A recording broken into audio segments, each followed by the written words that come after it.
하나님 너무나도 고맙습니다. 참으로도 감사합니다.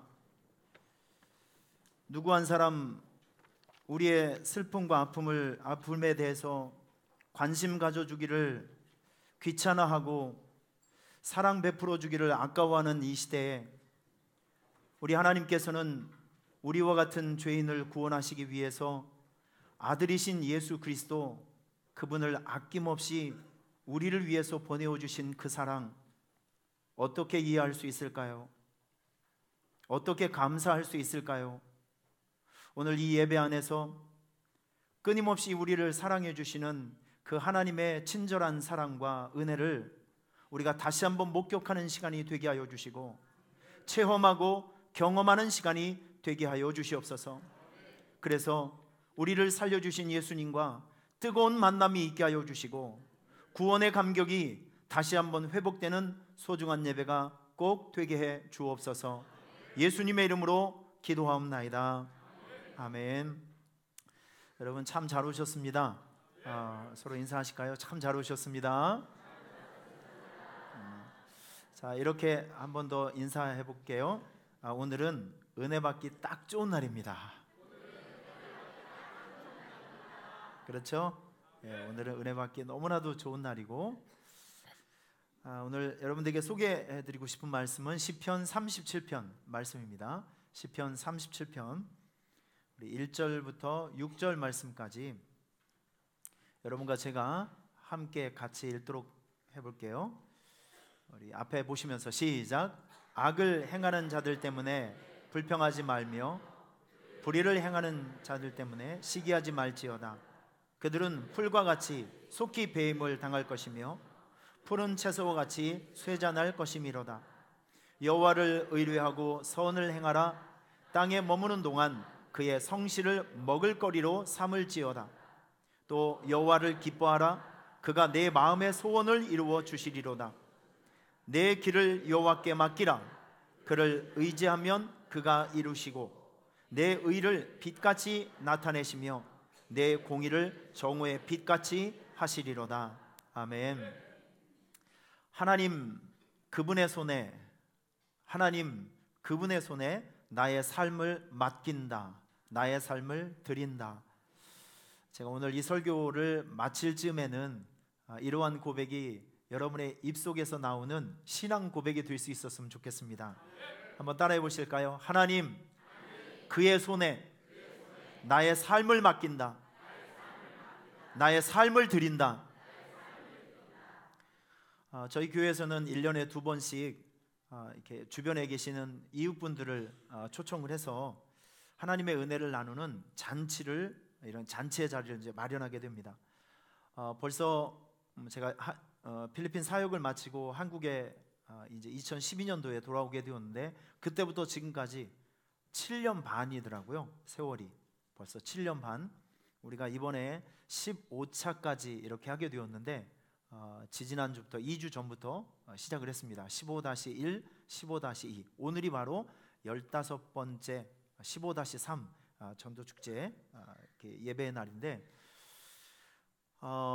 지난 2주를 이렇게 뒤를 돌아보면 참 행복한 시간이었습니다. 즐거운 시간이었고, 가슴 뜨거운 주님과의 만남이 있었던 그 참 가슴 뜨거운 그 시간이었었는데, 지난 2주 동안에 있었던 일들을 우리 송지훈 집사님께서 어제 일주일 동안 내내 고생하시고 어제 새벽 4시에 완성본을 저에게 보내주셨더라고요. 여러분 2주 동안에 우리에게 있었던 예배가 감격이, 또 기쁜 일이 무엇이 있는지 짧은 영상이지만 함께 보면서 지난 일들의 그런 감격을 다시 한번 우리가 맛을 보았으면 좋겠습니다. 우리 영상 잠깐 보겠습니다.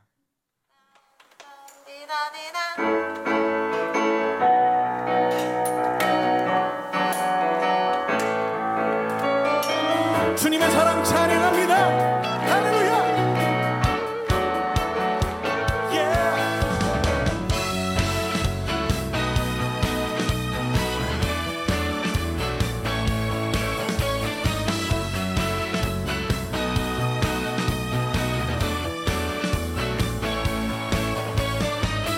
그 사랑 이유 없이 날 사랑해.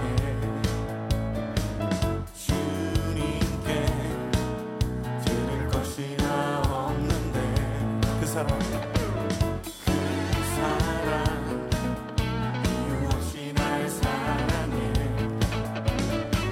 주님을 나도 사랑해 아무런 이유 없다니 믿어지나요 내게 찾아온 주님의 사랑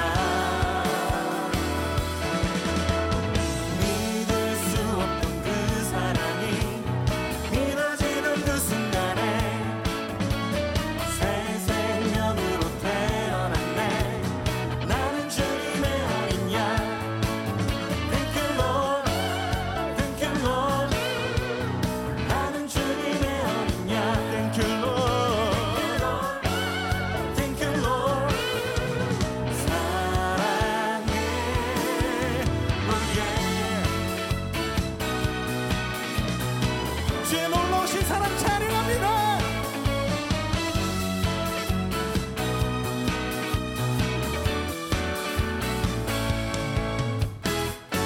그 사랑 이유 없이 날 사랑해 주님께 드릴 것이 나 없는데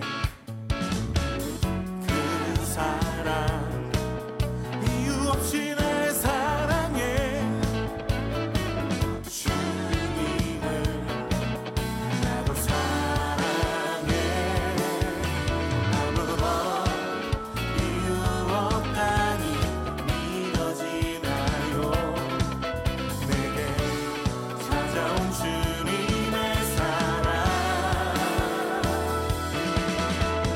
믿을 수 없던 그 사랑이 믿어지던 그 순간에 새 생명으로 태어났네 나는 주님의 어린 양 Thank you Lord Thank you Lord 나는 주님의 어린 양 Thank you Lord Thank you Lord 사랑해 믿을 수 없던 그 사랑이 믿어지던 그 순간에 새 생명으로 태어났네 나는 주님의 어린 양 Thank you Lord Thank you Lord 나는 주님의 어린 양 Thank you Lord Thank you Lord 사랑해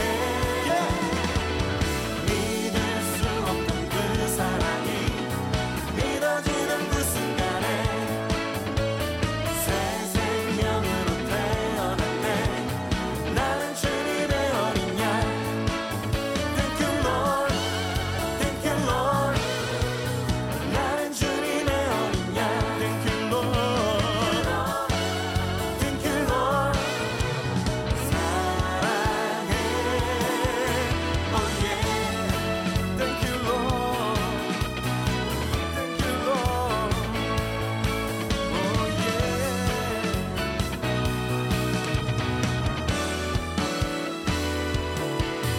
Oh yeah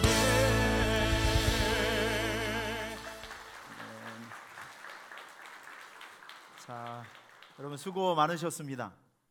예, 뒤에 불도 좀 켜주셔야죠. 위층에 수고를 많이 하셨고 지금도 수고를 많이 하고 계신데 저희가 매년마다 1년에 2번씩 15번째 이렇게 잔치를 하고 있는데 이런 걸 계속 할 수밖에 없는 이유가 있어요.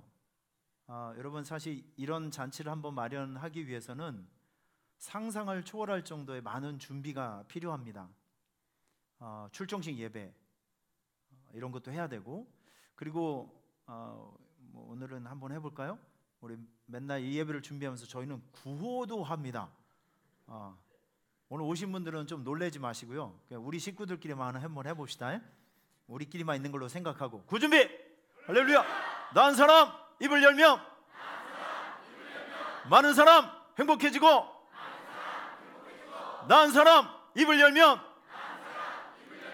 오산 시민 천국 간다. 할렐루야. 예, 이런 것도 이렇게 막 하고요. 그리고 이제 좀 치워놨겠지만 지금 이런 걸 생명나무로 이렇게 만들어 놓고 아침 10시부터 밤 12시까지 12시간 동안 우리 한 달째 여기서 한 사람씩 와서 오늘 이 순간의 예배를 위해서 계속 기도하고 있어요. 그리고 특별 새벽 기도도 이렇게 하고, 그리고 오신 분들에게 기쁨을 드리기 위해서 좋은 강사님들을, 대한민국에서 가장 간증을 잘하신 강사님들을 1년 전부터 섭외를 해서 조혜련 집사님 같은 경우에는 대한민국에서 지금 가장 간증을 잘하신 분이기 때문에 약속을 잡기가 진짜 힘들어요. 그러면 저희들은 그냥 있는 것이 아니라 가서 바지끄댕이 잡고 사정하고 부탁하고 해서 결국에는 지난주에 이렇게 모시고 왔어요. 그리고 여러분들이 맛있게 드셨던 그 음식들도 맛있게 준비하고, 대충 준비하는 것이 아니라 진짜 열정을 가지고 선물도 준비하고 음식도 준비하고 특송도 준비하고, 하여튼 이 잔치를 한번 벌려놓게 되면 다른 일을 못할 정도로 오직 이거에만 전념을 해야 됩니다. 아주 전심전력을 해야 돼요. 힘들고 어려운 일이지만 이런 일들을 계속할 수밖에 없는 이유가 한 가지 있습니다. 그게 뭔지 아십니까? 변화를 보는 것입니다. 이 한 번의 예배를 통해서 어떤 분들은 인생에 있어서 가장 극적인 인생의 전환점, 터닝 포인트가 생기는 것을 저는 보게 돼요. 그래서 그런 것을 보게 되면 우리가 아무리 수고하고 노력하는 것이 애쓰고 뭐 이렇게 힘들다 할지라도 이런 일들을 또 한 번 할 수밖에 없는 이유가 바로 그런 매력 때문에 그렇습니다. 여러분, 지난주에 오셨던 조혜련 집사님, 우리 잠깐 그 간증을 들어보게 되면 그분은 엄마 뱃속에서부터 나왔을 때부터 고난이 시작되었어요. 아들인 줄 알았더니 딸내미로 태어나서 그냥 정말 죽지 못해서 살게 되는, 사랑받지도 못하고 인정받지도 못하고 그냥 그렇게 인생을 시작을 했죠. 태어날 때부터 상처를 가지고 태어났어요. 존중받지도 못하고 사랑받지도 못하고 인생을 살아가면서 막 그렇게 막 절실하게 절박하게 살지 않으면 살지 못했던 그의 삶, 결혼을 해서도 마냥 행복할지 알았더니 남편과의 문제, 가정과의 문제, 일과의 문제, 자녀와의 문제, 이런 것들 때문에 가정이 깨지는 아픔을 또 당하기도 했고, 살아가면서 그 자기의 상처받은 마음을 이제 다른 종교에 좀 의지해서 좀 풀어볼까, 위안을 받을까 생각해서 일본 불교에 심취해서 따라가 보기도 했지만 거기에서 얻어지는 것은 허무함밖에 얻을 수가 없었습니다. 이렇게 상처투성이로 살고 있었던 어느 날 하나님의 시간표에 의해서 한 사람을 만나게 되죠. 믿음 있는 한 사람을 만나게 됩니다. 그분을 통해서 그가 예수님을 만나게 되고 하나님의 말씀을 그가 알게 된 거예요. 여러분, 이런 말이 있습니다. 인생의 절망은 예수님을 만나면 끝이 나고 영혼의 방황은 좋은 교회를 만나면 끝난다. 여러분, 이 말 동의할 수 있습니까? 다시 한번 잘 들어보세요. 인생의 절망은 예수님을 만나면 끝이 나고 영혼의 방황은 좋은 교회를 만나면 끝난다. 제가 오늘 여러분들에게 확신하며 말씀드릴 수 있는 것이 있는데, 오늘 이 자리에 오신 분들은 축복받은 사람이에요. 축복받은 사람. 왜냐하면 이 자리는 내가 오고 싶다고 해서 와지는 자리가 아니거든요.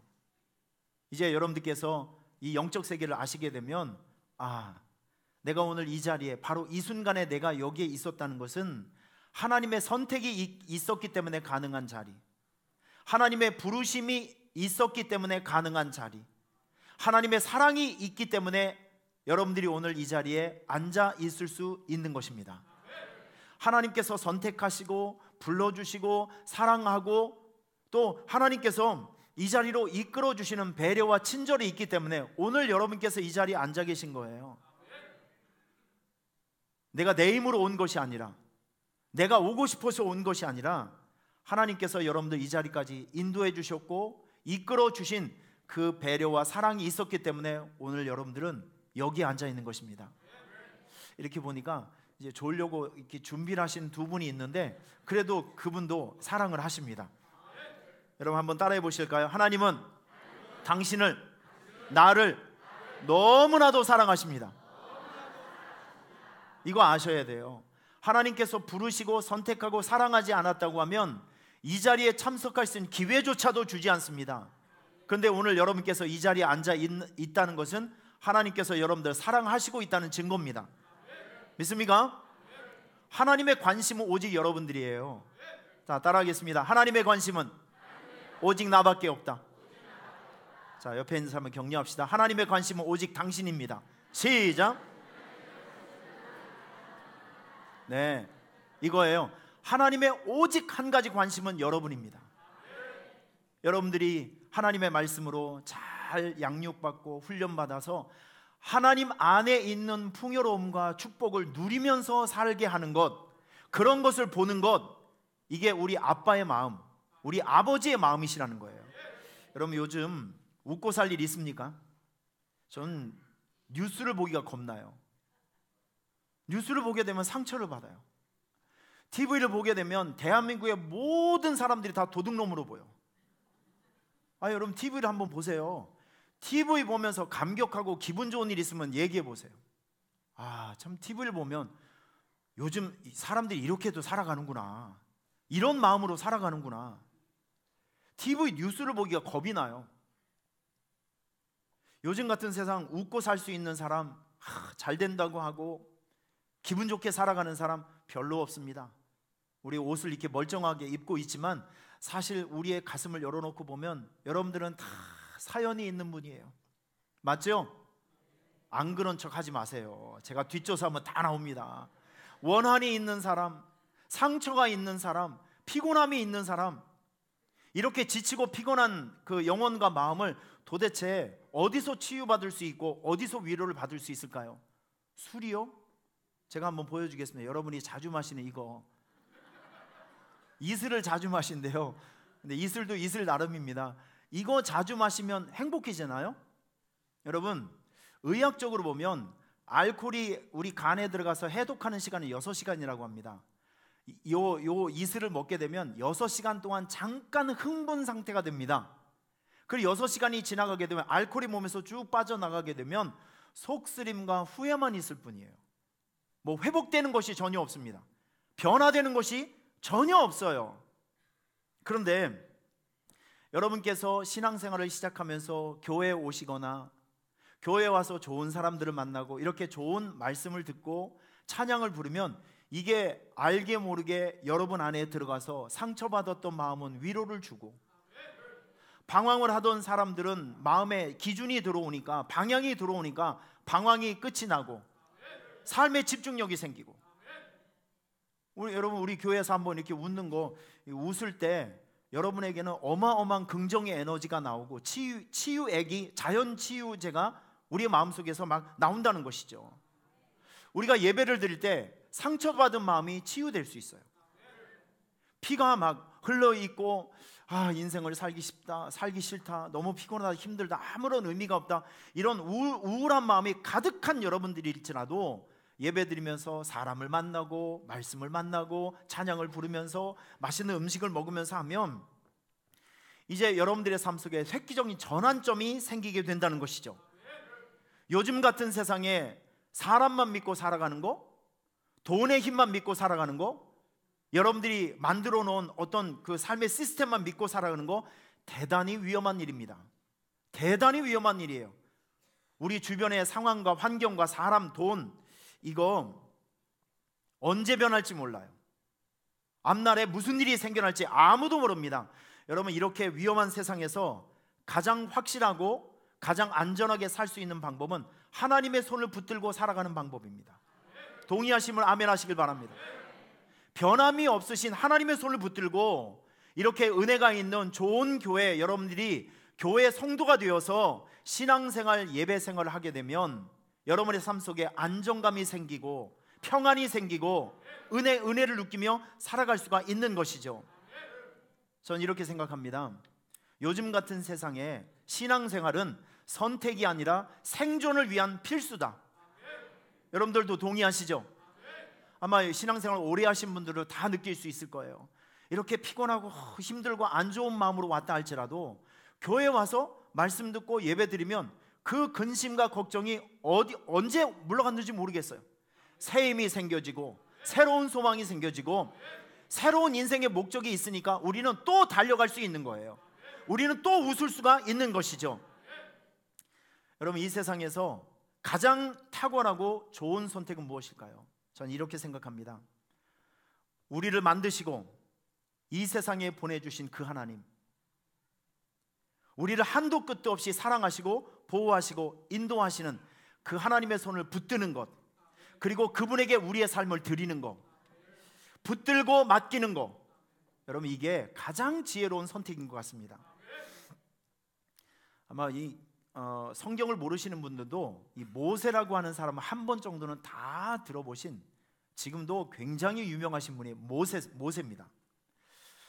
이 모세는 우리가 잘 알고 있지만 400년 넘게 애굽에서, 이집트에서 종살이하고 있는 이스라엘 사람을 건져낸 구원자입니다. 굉장히 유명한 사람이죠.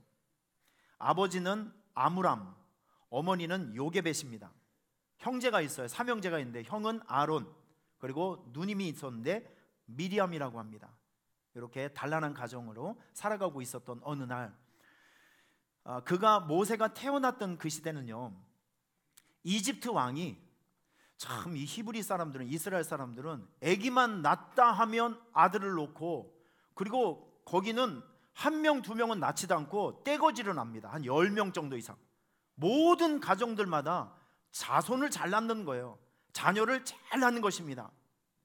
그러다 보니까 이 히브리 사람들, 자기가 종들로 이렇게 부려먹었던 히브리 사람들, 이스라엘 사람들의 숫자가 수백만 명으로 증가되는 거예요.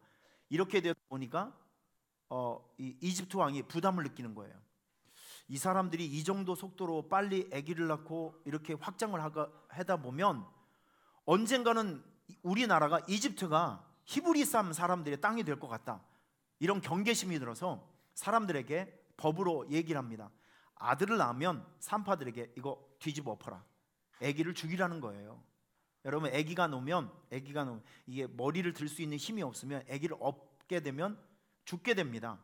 숨이 막혀서 죽게 돼요. 그래서 모세가 살고 태어났던 그 시대는 남자로 태어나면 모두가 죽어야 됩니다. 여자로 태어나면 이제 살 수 있지만, 그런 상황 속에서 모세가 태어난 것입니다. 그런데 엄마가 아기를 낳았어요. 근데 아기를 보는 순간 모정이라는 것이 있잖아요.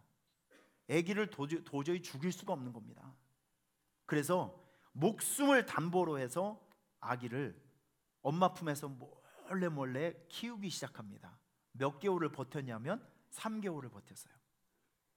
그런데 아기가 엄마의 젖을 먹고 이렇게 자라다 보니까 목소리도 커지고, 아기들이요, 먹는 양도 틀려지고, 먹는 양이 틀려지면 빵구 소리도 틀려져요.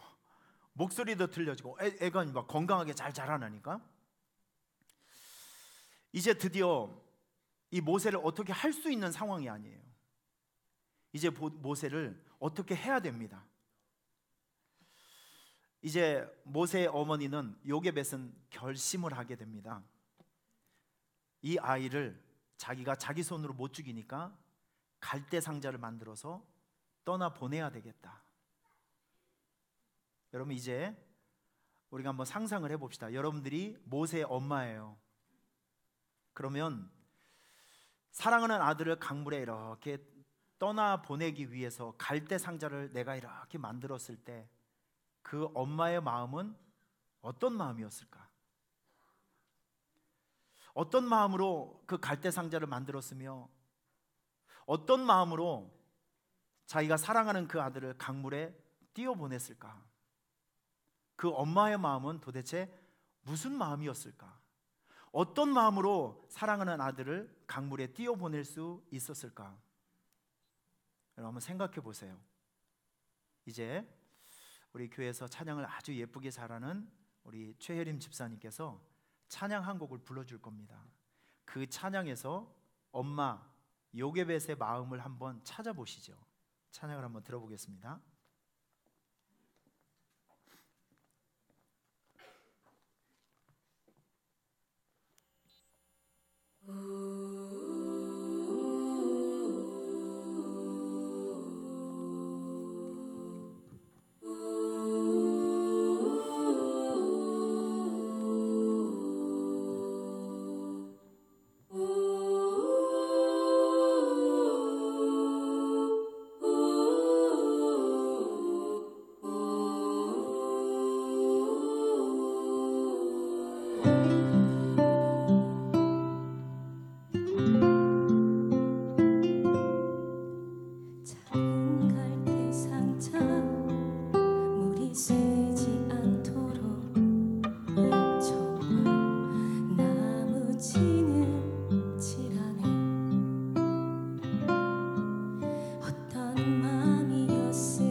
정처 없이 강물에 흔들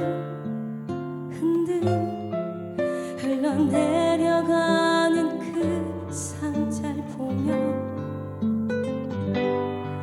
눈을 감아도 보이는 아이와 눈을 맞추며 주저앉아 눈물을 흘렸겠지.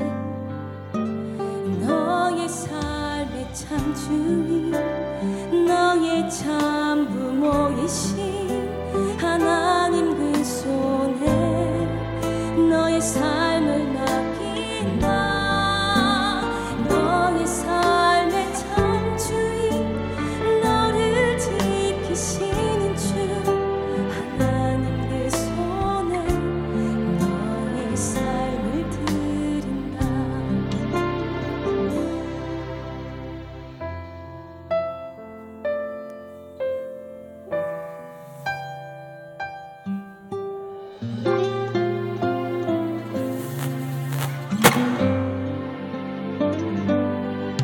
어떤 마음이었을까 그녀의 두 눈에 눈물이 흐르고 흘러 정처 없이 강물에 흔들 흘러내려가는 그 상자를 보며 눈을 감아도 보이는 아이와 눈을 맞추며 주저앉아 눈물을 흘렸겠지. 너의 삶의 참 주인, 너의 참 부모이신 하나님 그 손에 너의 삶을 맡긴다.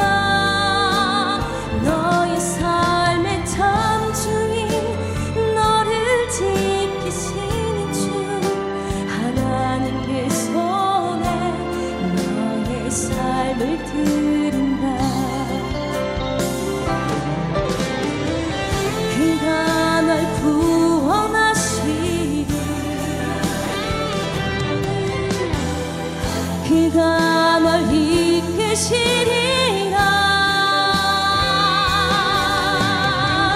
그가 널 사용하시리, 그가 너를 인도하시리.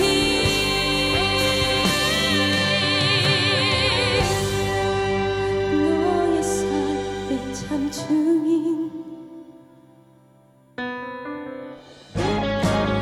너의 삶의 참 주인, 너의 참 부모이신 하나님 그 손에 너의 삶을 맡긴다. 너의 삶의 참 주인, 너를 이끄시는 주 하나님 그 손에 너의 삶을 드린다. 너의 삶의 참 주인, 너의 참 부모이신 하나님 그 손에 너의 삶을 맡긴다.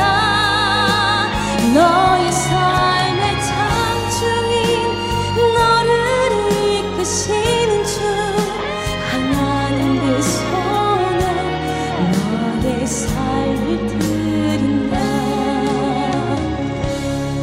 어떤 마음이었을까 그녀의 두 눈에 눈물이 흐르고 흘러.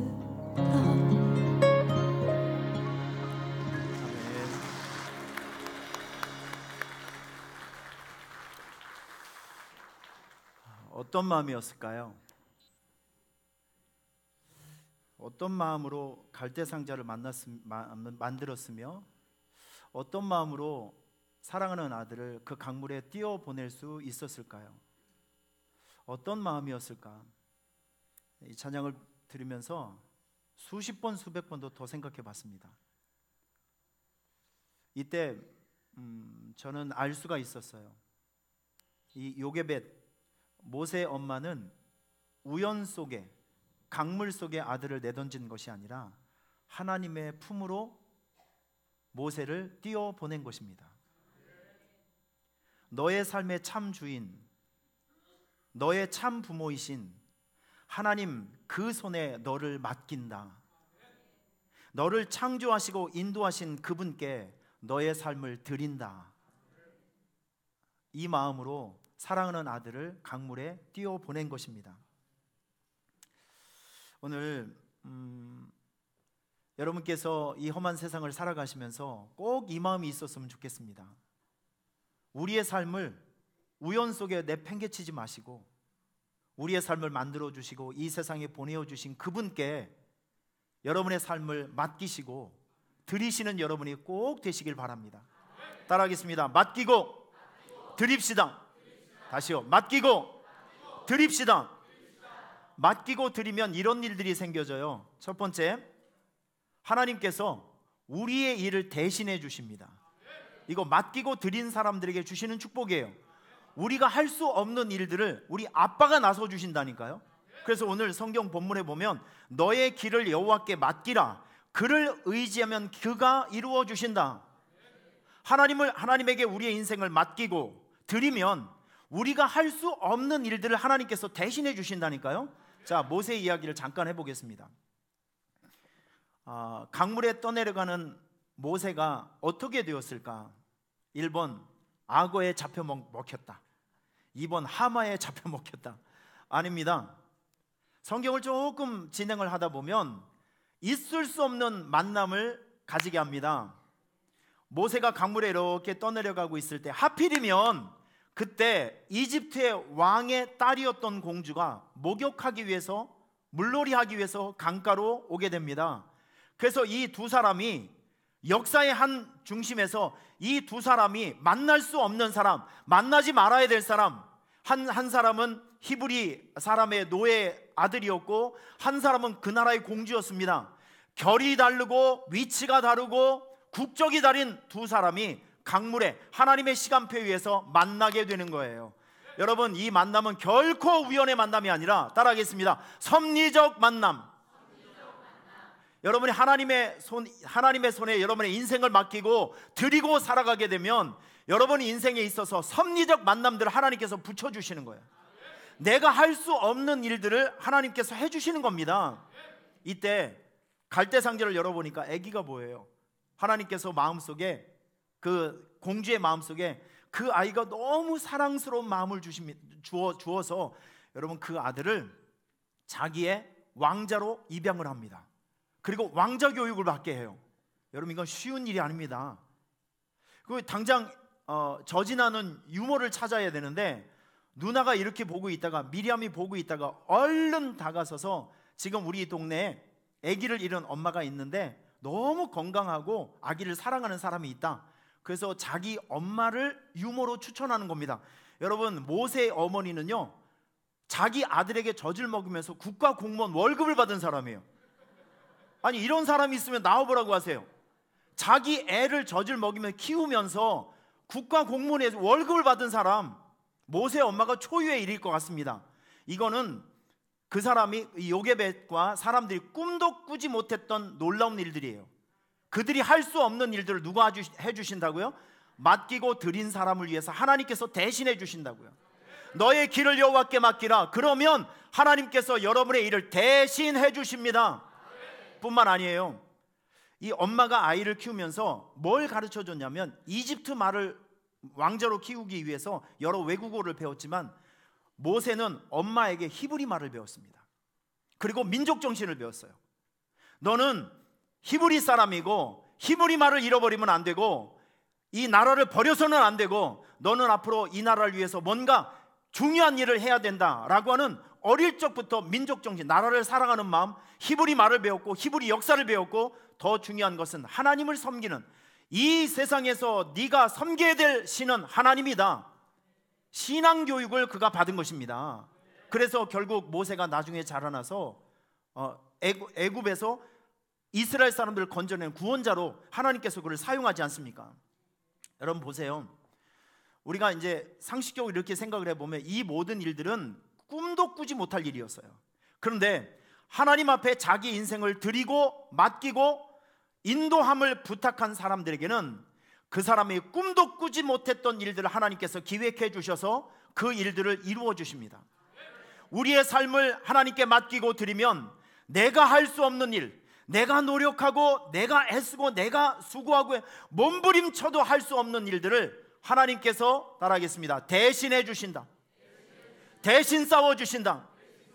그래서 여러분들이 예수를 믿다 보면, 신앙생활 하다 보면 여러분들이 최후의 승리자가 될 수 있는 것입니다.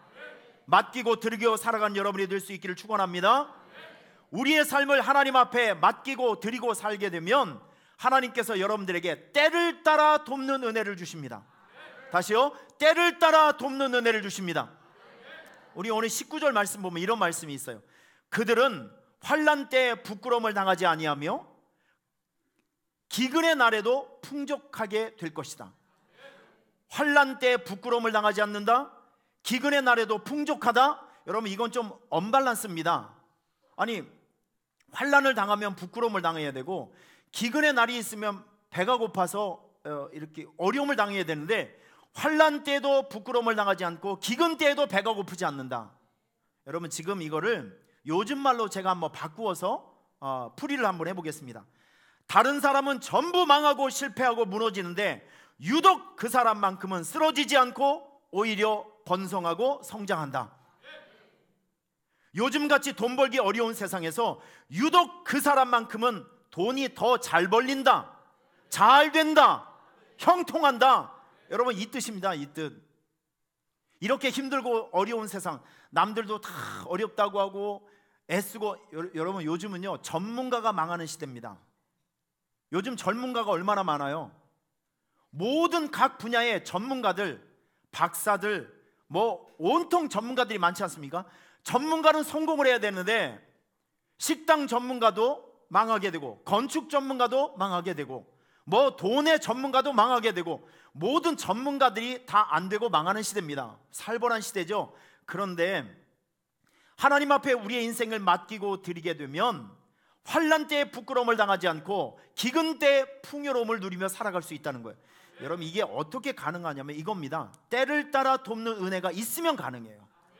때를 따라 순간순간마다 도와주시는 하나님의 은혜가 있으면 얼마든지 가능합니다.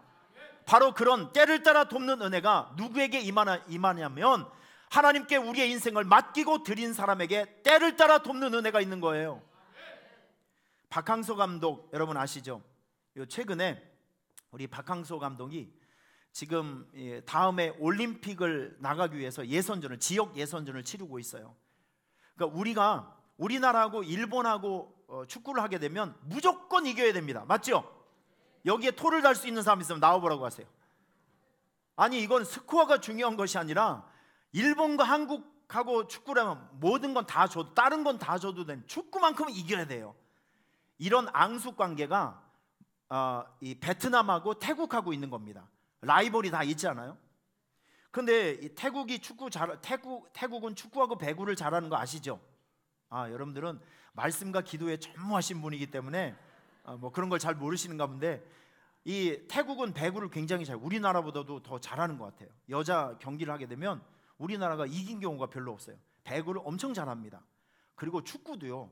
이 축구 이제 동남아시아에서 프로 이제 팀이 있는데 J리그, 한국 리그 빼놓고는 태국 리그가 굉장히 그 리그가 세요. 그래서 이제 태국은 앞장서는 그 나라이고 베트남은 따라가는 입장입니다. 그런데 요즘 최근에 베트남하고 태국하고 경기를 붙었어요. 베트남이 4대0으로 이겼습니다. 4대0으로 이겼어요. 이 박항서 감독이 얘기를 하는, 이제 더 이상 태국이 두렵지 않다. 와, 이거는 태국 사람들이 들으면 가슴에 한이 맺히는 거예요. 비수가 꽂히는 말입니다. 여러분 박항서 감독 다시 한번 보여주실래요? 이분은 한국에서 먹히는 인물 스타일은 아닙니다. 잘 분석을 한번 해보시면 키도 작고 얼굴도 동그랗고, 사실은 이분이 이 대한민국 축구계에서는 그렇게 인정받지 못하고 이렇게 오래 팀을 맡고 있는 분이 아니에요. 그래서 베트남에서 몸값도 싸고 그래서 한국 경험도 있고 하다 보니까 이분을 스카웃을 했는데 여러분 이분이 최근에 나온 경기를 이렇게 분석을 해보니까 우리는 이런 리그를 잘 모르지만 그쪽 지역의 월드컵 같은 경기가 동남아 월드컵이라고 불리는 그 스즈키컵이 있대요. 우리나라는 급이 안 맞아서 안 나가는 대회입니다. 근데 그쪽 지역에서는 이게 상당히 유명한, 베트남이 한 번도 우승을 못했는데 이 아저씨가 나가서 1등을 해버렸어요. 23세 이하 챔피언십 대회에 나가서 이분이 준우승을 했어요. 이번에 아시안컵 나가서 최초로 8강에 합류를 했습니다. 그러니까 이분은 뭘 하든지 어디를 가든지 잘 돼요. 이분은 이제 베트남에서 가보면 대통령보다도 인기가 많은 그 상황이고요. 베트남에 여행을 가보면 박항서 감독 때문에 한국 사람들이 서비스를 더 잘 받을 수 있다고 합니다. 이분 때문에 현대 자동차가 지금 많이 팔리고 있대요. 이건 그 현지에서 나오는 이야기들이고요. 그리고 여행 상품, 박항서 감독이 태어난 그 지역을 방문하는 게 여행 코스로 잡혔다고 합니다. 대단한 일이죠. 어떤 분이 이분 그 초상화를 그렸는데, 직접 화가가 초상화를 그렸는데, 여러분 우리나라에서 1,000만 원과 베트남에서의 1,000만 원이 다를까요? 같을까요? 급이 달라. 10배 이상으로. 그런데 어떤 화가가 박항서 감독의 그 얼굴을 그린 초상화를 그렸는데 이게 현지 금액으로 우리나라 돈 1,000만 원에 팔렸대요. 그러니까 그림 하나가 1억 원 이상 그 받은 거예요. 여러분 보시면 이분은 방탄소년단보다도 대통령보다도 그 어떤 사람보다도 이분은 그 베트남에서 최고 인구를 지금 누리고 있다니까요. 여러분 참 놀라운 것은 이분이 진실한 크리스찬인데 이 한 사람 때문에 최근에 공산국가인 베트남에서 2만 명이 모이는 크리스찬 집회가 허용됐어요. 참 대단한 일이죠. 놀라운 일이죠. 이 한 사람 때문에 이분은 중요한 대회가 있을 때마다 부인과 함께 금식하고 기도하고 교인들에게 기도를 부탁하면서 하나님에게 자기의 인생을 전폭적으로 맡기고 드리고 하니까 참 신기하게 하나님께서 그때마다 필요한 사람을 붙여주시고 필요한 선수를 붙여주시고 여러 가지 전술을 붙여주시면서 이기게 하시고 극복하게 해주시는 은혜가 그에게 임했던 것이죠. 그의 승리는 그 한 사람의 전략과 전술의 승리가 아니라 때를 따라 돕는 은혜를 주시는 하나님의 승리였습니다. 이게 그분의 입에서 나온 고백이에요. 이거 내가 잘하고 내가 잘 구상을 한다 할지라도 이거 안 된다는 것이죠. 여러분 축구 선수가 3분 안에 팔이 부러져서 나온 사람도 있어요. 어떻게 될지 모르거든요. 멀쩡했던 사람이 하루아침에 감기 독감에 걸려서 중요한 사람이 못 나갈 경기도 있어요. 여러분 우리의 인생도 마찬가지입니다. 아무리 좋은 플랜이 있고 아무리 좋은 계획이 있다 할지라도 이거 하나님께서 오케이 해주셔야 돼요. 때를 따라 돕는 은혜가 있으셔야 여러분이 승리할 수 있는 거예요. 우리의 삶을 하나님께 맡기고 드린 사람들은 하나님께서 길을 인도할 뿐만이 아니라 그 일을 감당할 수 있도록 하나님께서 때를 따라 돕는 은혜를 주신다는 것을 꼭 기억해 주시길 바랍니다. 때를 따라 돕는 은혜. 자, 마지막으로 우리의 삶을 하나님께 맡기고 드리고 살아가게 되면요, 하나님께서 누구도 뚫을 수 없는 하나님의 방패로 그를 보호해 주십니다. 우리 성경 24절 말씀 보면 전 이 말씀을 너무너무 좋아해요. 여러분 큰 소리로 2번만 한번 읽어보세요. 시작. 그는 넘어지나 아주 엎드러지지 아니함을 여호와께서 그의 손으로 붙드심이로다. 한 번 더 읽어보세요. 시작. 그는 넘어지나 아주 엎드러지지 아니함은 여호와께서 그의 손으로 붙드심이로다. 여러분 예수 믿고 교회 생활 하시면서 흔들릴 수도 있어요. 암에 걸릴 수도 있어요. 사업에 실패할 수도 있고요. 잘못될 수도 있고 어려운 일 당할 수도 있습니다. 그런데 성경은 이야기합니다. 우리들에게, 하나님의 자녀들에게 흔들림은 있다. 어려운 일 당하는 순간은 있다. 그런데 따라하겠습니다. 완전히 망하지는 않는다. 여러분들 지금 의지를 보면 목소리는 완전히 망할 것 같아요. 지금 좀 세게 좀 한번 해요. 완전히 망하지 않는다. 완전히 망하지 않고요, 때가 되면 일으켜 세워주십니다. 때가 되면 일으켜 세워주십니다. 합력해서 선을 이루신 하나님을 믿으시기를 축원합니다. 흔들림은 있어요. 누구든지 흔들림은 있고, 누구든지 아픔은 있고, 누구든지 고난은 있고, 안 되는 일도 있습니다. 그런데 하나님께서는 완전히 망하지 않게끔 하나님께서 환경을 조성하시고 만드셔서 합력하여 선을 이루셔서 하나님의 때가 되었을 때 하나님의 자녀는 반드시 일으켜 세워주십니다. 반드시 일으켜 세워주십니다. 모세가 애굽에 갔을 때, 이스라엘에 갔을 때 바로왕 앞에 10가지 재앙을 행사했습니다. 하나님께서 그런 능력을 주셨죠. 그런데 10가지 재앙 중에 4가지 재앙부터는 이스라엘 사람들이 살고 있는 고센 땅에는 그 재앙이 머물지 않았습니다. 여러분, 이거 참 신기한 일입니다. 이집트 전체에 막 어마어마한 재앙이 있어서 사람들이 다 죽어가는데, 참 신기하게도 지금 우리나라로 생각하면 오산 땅에만 그 저주가 임하지 않는 거예요. 지금 다른 지역에는 다 사람들이 죽어서 막 흉흉한 그 일들이 많이 벌어지는데, 이상하게 오산의 경계부터 오산의 끝 경계까지는 그런 일들이 생겨지지 않는 거예요. 너무 신기한 일입니다. 여러분, 장마 때가 되면 이런 경우가 있어요. 운전을 하다 보면 비가 내리는데 고속도로에 가보면 한 지점만 하늘이 빵꾸 요만큼 나서 거기를 통과할 때는 비가 안 와요. 운전을 해보셨어야 알지. 고속도로를 가보셨어야 알지. 가끔 가다 보면 그런 일이 생겨요. 필리핀 같은 경우는 그런 일이 더 심해요. 뭐 장마 때가 되면 수도 없이 비가 오니까요. 어떤 데 가보면 여기는 진짜 밤 10시 같아요. 그런데 조금 가다 보면 고속도로 한중간에 빛이 쫙 비쳐서 거기만 비가 안 와요. 너무 신기한 거예요. 너무 신기한 거. 여러분, 지금 이게 이런 겁니다. 4번째 재앙, 파리 재앙부터 하나님께서 이스라엘 백성들이 머물고 있는 그 땅에 하나님의 날개로 딱 덮어주셔서 저주의 그림자가, 그 저주가 그 지역을 통과하지 못하게끔 이렇게 막아주시는 거예요. 여러분, 이 보호하심이 하나님의 자녀에게 있음을 여러분 꼭 믿으시기를 축원합니다. 누구에게요?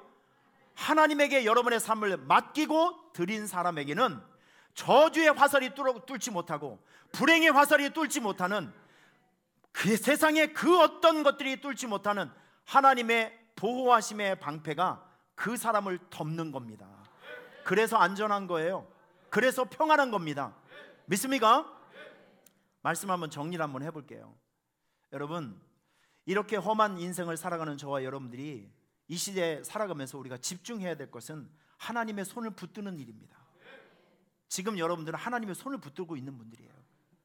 하나님의 손을 붙들고 그분에게 우리의 삶을 조성하시고 만드시고 이 땅에 보내어 주신 그 하나님에게 여러분의 삶을 맡기면, 그 하나님에게 여러분의 인생의 주도권을 드리게 되면 하나님께서 여러분들을 인도해 주시는데, 평안한 장소로, 큰 불행이 없는 장소로, 여러분들이 할 수 없는 일들을 대신해 주시며 때를 따라 돕는 은혜를 주시며 보호하시고 덮어주시면서 여러분의 인생을 결국에는 천국으로 이끌어 가시는 하나님의 인도하심을 여러분이 선물로 받게 될 것입니다.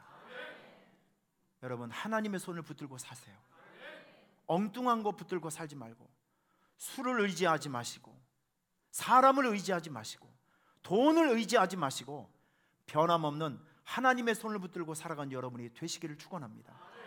여러분, 두 손을 가슴에 한번 대어보세요. 제가 오늘 이 자리에 오신 여러분들을 축복하고 싶습니다. 하나님 아버지, 오늘 예배에 와서 모세라는 한 사람을 우리는 듣게 되었습니다. 모세는 반드시 죽임을 당해야 될 상황 속에 태어났지만 어머니의 지혜와 사랑으로 3개월 동안을 버틴 이후에 그가 갈대 상자에 담겨져 강물로 떠내보냈을 때 하나님께서는 누구도 할 수 없는 만남을 예비해 주셔서 공주와의 만남을 허락해 주시고, 그가 장성하여 나중에는 이스라엘을 이집트에서 구원해낼 수 있는 구원자로 사용해 주시는 하나님의 섭리를 배우게 되었습니다. 모세의 어머니 요게벳이 사랑하는 그 아들을 강물로 떠나보냈을 때 그는 우연에 맡긴 것이 아니라 그의 삶을 이 세상에 보내주신 하나님의 손에 모세를 맡기며 그분의 손에 의지해서 맡기며 드리며 모세를 강물 속에 던져보냈습니다. 하나님, 오늘 이 자리에 오신 많은 성도님들, 우리 교회를 처음 오신 분들, 교회라는 이 공동체에 낯설게 오래간만에 오셨던 분들이 있다면 오늘 이 말씀을 듣고 그들의 마음속에 이제는 내가 세상 줄 붙들지 아니하고 하나님의 손을 붙들고 그분에게 내 인생을 맡기며 그분에게 내 인생을 드리며 살아가야 되겠다라고 하는 위대한 결단들이 꼭 생겨지게 하여 주시옵소서. 하나님을 붙들고 살아가는 사람들에게 하나님께서 그들의 일을 대신해 주시며 때를 따라 돕는 은혜를 공급하여 주시며 완벽한 보호하심으로 그들의 삶과 일터와 직장과 자녀와 모든 삶을 보호하여 주시옵기를 원합니다. 그래서 험한 이 세상에 우리가 망하지 아니하고 오히려 일어서고 번성하는 삶을 살아갈 수 있도록 은혜를 베풀어 주시옵소서. 예수님의 이름으로 축복하며 기도하옵나이다.